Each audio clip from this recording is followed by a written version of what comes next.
Hello again, everyone. It's Vince Forer from TradeWinds.com, and this is our update for March 21st, 2017. Let's take a quick look at today's markets. Well, it was a sea of red today.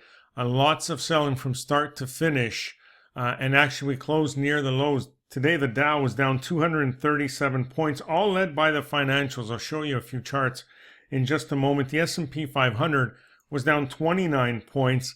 And the NASDAQ was down 107 points, while the Russell was down 37. So this is significant. And the reason why we say that is if you look at the S&P 500 here, let me zoom into this section here. So we've been consistently making higher highs and higher lows.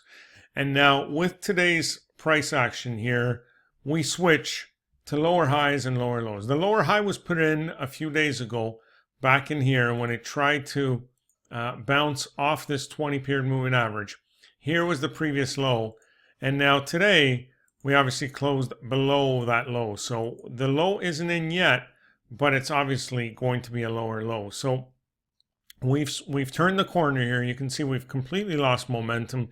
Now the only question becomes, where do we find support? And right now there doesn't appear to be any up until we get down to around 22.95 here on the S&P 500. So this is going to be very interesting. Obviously a long bearish bar today, closing near its lows. We should see some follow through.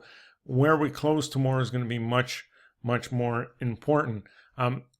It was really all about the financials that kind of dragged everything with it. Look at Goldman Sachs completely rolling over. If we look at Citigroup here, big hit. Bank of America here took a big hit. Wells Fargo took a big hit.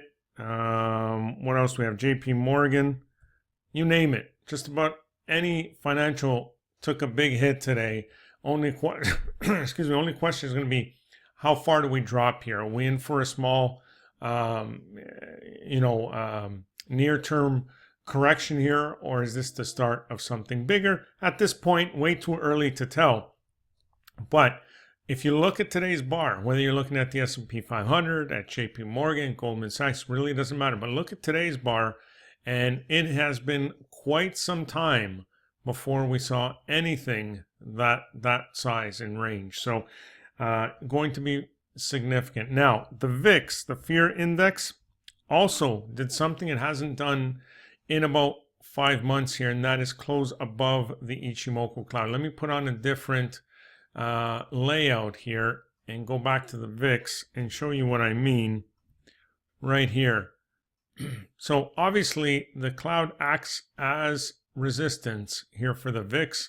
It's cleared it in one shot today, moving and closing back above there. The last time it closed above it was back in late October, early November, when we saw that huge spike. So this is also something to keep an eye on. Mark that high on the VIX, see if there's follow through tomorrow, and where we finish up. So this is going to get very interesting. It always does in a huge hurry, and it suddenly went from looking like a great uptrend to something a little more bearish here. We'll keep an eye on it and keep you posted, but that's about it for now. Enjoy the rest of your day, and we will see you on our next update.